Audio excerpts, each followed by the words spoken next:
Periva Sharanam. Today we are going to learn the 15th sloka of Soundarya Lahari. As usual, we will recite the 11th, 12th, 13th and 14th sloka first and then go to the learning of the 15th sloka.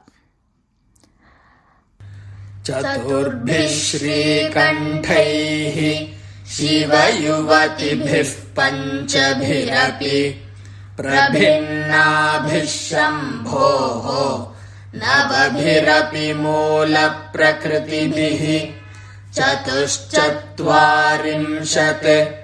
वसुदलकलाश्रत्रिवलय त्रिरेखाभिः सार्धम् तव शरणकोणाः परिणताः त्वदीयम् सौन्दर्यम् तुहिन गिरिकन्ये तुलयितुम् कवीन्द्राः कल्पन्ते कथमपि विरिञ्चि प्रभृतयः यदा लोकौत्सुक्यात्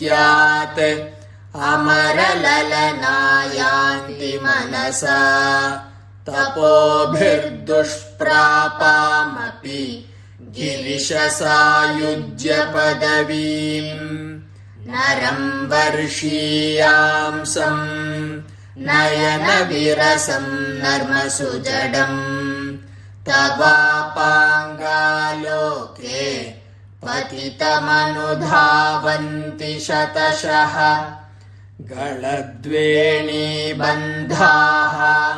कुचकलशविस्रस्तसिचया हठात् त्रुट्यत्काञ्च्यः विगलितदुकूलायुवतयः शितौ षट्पञ्चाशत् द्विसमधिकपञ्चाशदुदके हुताशे द्वाषष्टिः चतुरधिकपञ्चाशदनिले दिवि द्विषट्त्रिंशत् मनसि च चतुष्षष्टिरिति ये मयूखास्तेषाम् अप्युपरि तव पादाम्बुजयुगम्. Now we will learn the 15th sloka. शरज्योत्स्ना शुद्धाम् शरज्योत्स्ना शुद्धाम् शरज्योत्स्ना शुद्धाम् शशियुतजटाजूटमकुटाम् शशियुतजटाजूटमकुटाम् शशियुतजटाजूटमकुटाम् वरत्रासत्राण वरत्रासत्राण वरत्रासत्राण स्फटिकघटिका पुस्तककराम् स्फटिकघटिका पुस्तककराम् स्फटिकघटिका पुस्तककराम् सकृन्नत्वा नत्वा सकृन्नत्वा नत्वा सकृन्नत्वा नत्वा कथमिव सताम् सन्निदधते कथमिव सताम् सन्निदधते कथमिव सताम् सन्निदधते मधुक्षीरद्राक्षा मधुक्षीरद्राक्षा मधुक्षीरद्राक्षा मधुरिमधुरीनाः फणितयः मधुरिमधुरीनाः फणितयः मधुरिमधुरीनाः फणितयः शरज्योत्स्ना शुद्धाम् शशियुतजटाजूटमकुटाम् शरज्योत्स्ना शुद्धाम् शशियुतजटाजूटमकुटाम् शरज्योत्स्ना शुद्धाम् शशियुतजटाजूटमकुटाम् वरत् वरत्रासत्राण स्फटिकघटिकापुस्तककराम् वरत्रासत्राण स्फटिकघटिकापुस्तककराम् वरत्रासत्राण स्फटिकघटिकापुस्तककराम् सकृन्नत्वा नत्वा कथमिव सतां सन्निदधते सकृन्नत्वा नत्वा कथमिव सतां सन्निदधते सकृन्नत्वा नत्वा कथमिव सतां सन्निदधते मधुक्षीरद्राक्षा मधुरिमधुरीणाः फणितयः मधुक्षीरद्राक्षा मधुरिमधुरीणाः फणितयः मधुक्षीरद्राक्षा मधुरिमधुरीणाः फणितयः शरज्योत्स्नाशुद्धाम् शशियुतजटाजूटमकुटाम् वरत्रासत्राण स्फटिकघटिकापुस्तककराम् शरज्योत्स्नाशुद्धाम् शशियुतजटाजूटमकुटाम् वरत्रासत्राण स्फटिकघटिकापुस्तककराम् शरज्योत्स्नाशुद्धाम् शशियुतजटाजूटमकुटाम् वरत्रासत्राण स्फटिकघटिकापुस्तककराम् सकृन्नत्वा नत्वा कथमिव सतां सन्निदधते मधुक्षीरद्राक्षा मधुरिमधुरीणाः फणितयः सकृन्नत्वा नत्वा कथमिव सतां सन्निदधते मधुक्षीरद्राक्षा मधुरिमधुरीणाः फणितयः सकृन्नत्वा नत्वा कथमिव सतां सन्निदधते मधुक्षीरद्राक्षा मधुरिमधुरीणाः फणितयः शरज्योत्स्नाशुद्धाम् शशियुतजटाजूटमकुटाम् वरत्रासत्राण स्फटिकघटिकापुस्तककराम् सकृन्नत्वा नत्वा कथमिव सतां सन्निदधते मधुक्षीरद्राक्षा मधुरिमधुरीणाः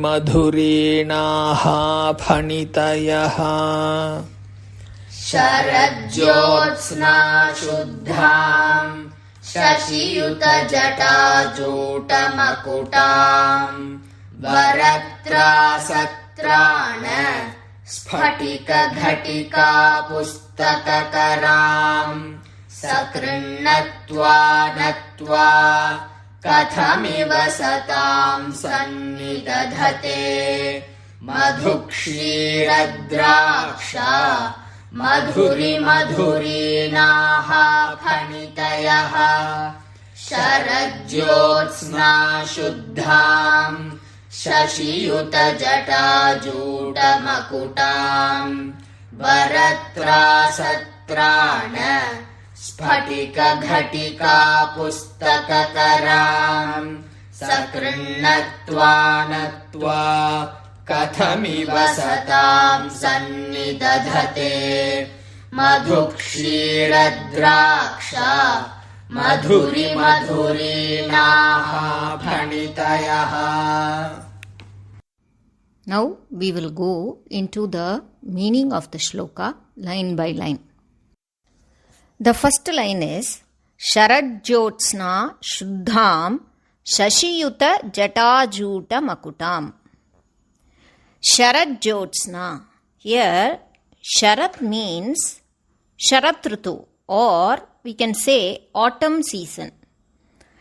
In this period only, we celebrate the Navaratri festival, that is the Sharada Navaratri. And here in this Sharada Navaratri, Saraswati Puja is very, very important. There are 3 other Navaratris which are celebrated by a few people like the Shakti Upasakas. But this Navaratri, or the Navaratri that comes during this period of Sharat Ritu, which is called as Sharada Navaratri, is the one which is celebrated throughout India by all of them. When we say the Sharat Ritu itself, we get to remember Goddess Sharada. Now, the next word, Jyotsna. There is a it in between in this word. Please remember that while pronouncing. Jyotsna means moon or the moonlight. Sharad Jyotsna means the moonlight of the Sharat Ritu or the autumn moon. The next word is Shuddham. Shuddham means pure or without any impurities. Acharya in this says that Ambaal is pure like the autumn moonlight. Why it is autumn's moonlight? Because the season before this Sharat Ritu is rainy season. That time we find that the sky is very dark, the clouds are all filled with a lot of rain and it showers. So generally that period is a little very dark and clouded period. But Sharat Ritu, which comes after this rainy season, is a very, very beautiful and very enjoyable period, because during this time the clouds have already finished raining. So they are very clear and they are white. The climate is also very enjoyable because neither it is too hot nor it is too cold. A very moderate climate is there during this time. The breeze is also very nice. It is not very cold, neither it is very hot. And the rivers, which were all overflowing and with a lot of floods during the rainy season, are now flowing with the right amount of water. This Sharat Kalam is a very pleasant time, and the next season after this will be winter season, where everything is going to get very cold and even some parts do get snowfall. But during this Sharat Ritu, it is not like that. It is a very moderate temperature that is there, and so the clouds are very clear and you are able to see the moon very clearly, which means the moon is very bright and the moonlight is very, very bright and seen shining. Generally, there is a lot of difference when we say just moon and when it is a full moon. We can see the difference. It is very bright and clear. But when we say it is an autumn moon, it is even more beautiful, even more shining and bright, because the sky itself is very clear. So Acharya compares Ambaal to this Sharad Jyotsna Shuddham. She is shining bright like the autumn moonlight, which is so pure and clear. The next words are Shashiyuta Jatajuta Makutam. Shashi means again moon. Shashiyuta, along with moon. So here it is just moon. No other extra words are given here. So it is just moon, it is said. So along with the moon, Jata Juta Makutam. Jata means locks of hair that are twisted and folded in the head. Makutam is crown. So the whole line comes to the meaning that Ambaal, who is shining like an autumn moon, which is very clear and bright and pure, has a jata that is the crown which is along with the moon. Her locks of hair itself is tied in such a way that it looks like a crown which has a moon in it. There is another way of interpretation of this, which means Ambaal has the jata which is being decorated by the moon along with the crown which is studded full of gemstones. But here Periva has given an explanation about this, where he says that Ambaal's jata itself is like a crown which is decorated by the moon. The next lines are Varatrasatrana Sphatika Ghatika Pustaka Karam. Varatrasatrana. Vara is the gesture of giving or bestowing boons. Trasatrana. Trasa is fear and trana means protection. That is protection from fear. Here Acharya is saying that Ambaal with her hands is showing Vara and Abhaya Mudras. So 2 hands are over. Then for the next 2 hands, what are there? Sphatika Ghatika Pustaka Karam. Sphatika Ghatika is Sphatika Mala that we also generally use or wear. So in another hand, she is having this Spatika Mala, or we can say it is a crystal bead. You all know that Spatikam looks very clear and transparent, and if you hold it for some time, it gives a very cold feeling. Now, in the other hand, what does she have? Pustaka Karam, book. So her hand is having or holding a book. So in these last 2 lines, Acharya gives the description of Ambaal. How is she? In the form of Sharada or Saraswati, she is Sharajyotsna Shuddham, just like very, very clear and bright moonlight of the autumn moon. Ambaal is like that, pure. Shashiyuta Jatajuta Makutam. She is having a crown which is made up of the jata locks of twisted hair above her head, which is decorated with the moon. And in 2 hands, she is showing Vara and Abhaya Mudras and Spatika Ghatika Pustaka Karam. In the other 2 hands, she is holding the Spatika Mala and another hand she is holding books. This is the description of Saraswati that Acharya gives. What does Ambaal, who is in the Roopam of Saraswati, does here? That is given in the next line. Sakrin natva natva kathamiva satam sanni dadhate. Sakrin natva natva. This is split as Sakrit natva natva. Sakrit means once, only once. Asakrit, again and again.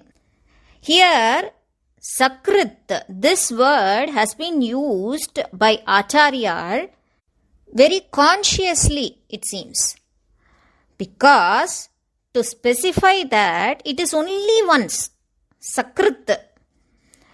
Then na, which means no or not or negate. This na will be used afterwards, not now, but in the later part of the sentence. When we are making meaning of the whole sentence, we will understand what is the use of this na. Twa means you. Na twa. This is a nice word play by Acharya. This makes a very nice poetic sense here. Sakrin natva natva. When we read it, it is giving a very nice poetic beauty here. But there is a different meaning for this na twa. First na twa and natva. So the first one is na twa, where na is no and twa is you. And this natva means to bow to you, or to do namaskaram to you, to do bhakti to you. The next word is kathamiva satam sanni dadhate. Kathamiva, this word we have now learnt so many times. It means how. Katha, katham means how. Kathamiva, how it is. Satam, satam means good people or pious people or knowledgeable people, that is who know something. Satam, sat. Asat means not knowing, or a person who does not know something, who is ignorant. So sat people are pious, good and intelligent people, or people who are doing bhakti to you. Sanni dadhate, to get or achieve. This na that we left there will be used with this na sanni dadhate. We will understand this when we see the meaning of the whole line together. How is that the good people who have bowed to you only once will not achieve it or get it? What is that they are achieving? What is that they are getting? That is given in the next line. So this line means that those pious people or good people, even if they had bowed to you only once, how is that they will not get it? What is that they are going to get?